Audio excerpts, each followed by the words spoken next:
మొన్నటికి మొన్న చూసాం ఈ అప్గ్రేడ్ అంటూ చంద్రబాబు నాయుడు గారి స్కిల్ డెవలప్మెంట్ స్కామ్ కేసు సంబంధించి కొన్ని ఫైల్స్ తగలబెట్టడం చూసాం. ఆ తర్వాత ఈ అప్గ్రేడ్ అని చెప్పి మొన్న ఫైల్స్ అన్నీ మాయం చేయాలని చెప్పి కూడా తీసుకొస్తే దాని ప్రతిపక్షాలు పూనుకొని మరి ఆపించిన పరిస్థితి. ఇప్పుడు చూస్తే మరి కన్ఫర్డ్ ఐఏఎస్ల గురించి కూడా ఇది కూడా ప్రతిపక్షం ఇప్పుడు ముందుకొచ్చి ఇది ఇప్పుడు కరెక్ట్ కాదు అని చెప్పి చెప్తోంది.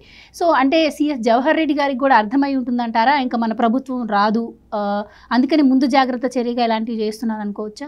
ఖచ్చితంగా అందులో ఎటువంటి సందేహం లేదు. ఇప్పుడు జవహర్ రెడ్డి అట్లా చేసి తప్పించుకోవచ్చా అంటే అది డౌటే. ఎందుకు అంటే మొత్తం అన్నిటి మీద జవహర్ రెడ్డి సంతకాలే ఉంటాయి. జగన్మోహన్ రెడ్డి సంతకాలు ఎక్కడుంటాయో తెలియదు కానీ మొత్తం జవహర్ రెడ్డి సంతకాలు అయితే చాలా చోట్ల ఉంటాయి. జవహర్ రెడ్డి పేరు మీదే ఆదేశాలు వస్తాయి. కాబట్టి వచ్చే ప్రభుత్వం అంటే తర్వాత ప్రభుత్వం మళ్ళీ వాళ్ళు అనుకుంటున్నట్టు మళ్ళీ జగన్మోహన్ రెడ్డి ప్రభుత్వం వస్తే వీళ్ళందరూ సేఫ్. మళ్ళీ ఆక్రమణలు అవన్నీ కూడా కంటిన్యూ చేసుకోవచ్చు.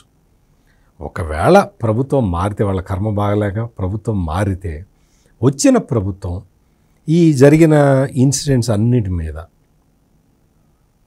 కఠిన చర్యలు తీసుకోవటం మొదలు పెడితే చాలామంది ఇబ్బందుల్లో పడతారు. చాలామంది ఎందుకంటే ఇప్పుడు ఉదాహరణకి ఏదో అంబటి రాంబాబు ఉన్నాడు అనుకోండి, ఇరిగేషన్ మంత్రి.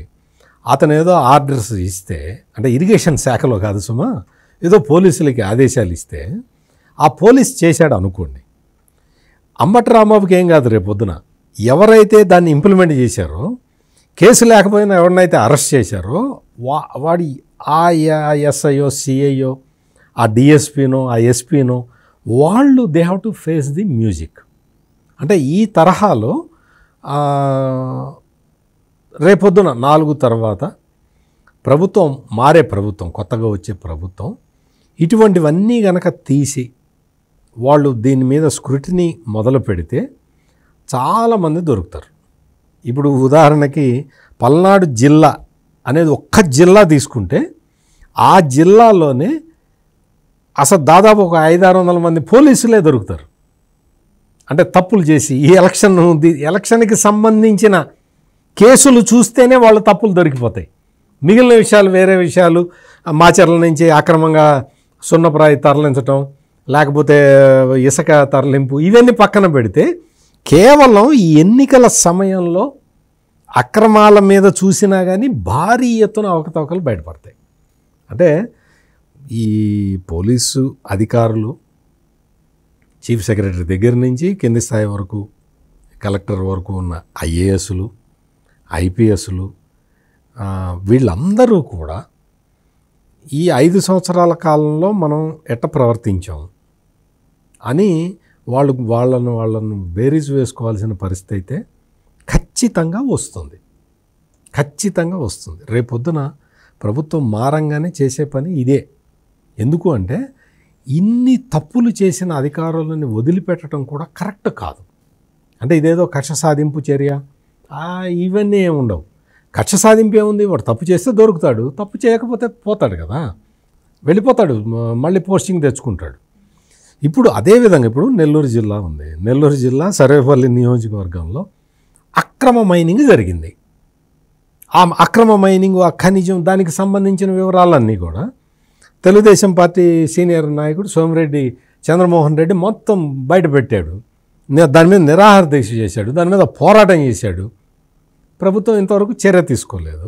రేపొద్దున ప్రభుత్వం అధికారంలోకి వచ్చిన తర్వాత ఆయన చేసిన ఆరోపణల మీద ఆయన పార్టీ అధికారంలోకి వస్తే వాటన్నిటి మీద విచారణ అయితే జరిపిస్తాడు కదా.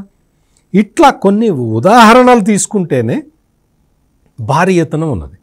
ఇప్పుడు ఎర్రచందనం స్మగ్లర్లకి వైసీపీ వాళ్ళు టికెట్లు ఇచ్చారు. మరి రేపొద్దున వాళ్ళ మీద ఎంక్వైరీ అయితే జరగాలి కదా. అంటే ఈ తరహాలో ఏది తీసినా కానీ ఏ కేసు తీసినా కానీ ఆ సంబంధిత ఎస్పీ ఇరుక్కోవటానికి ఇక్కడ చాలా అవకాశాలు కనపడుతూ ఉన్నాయి.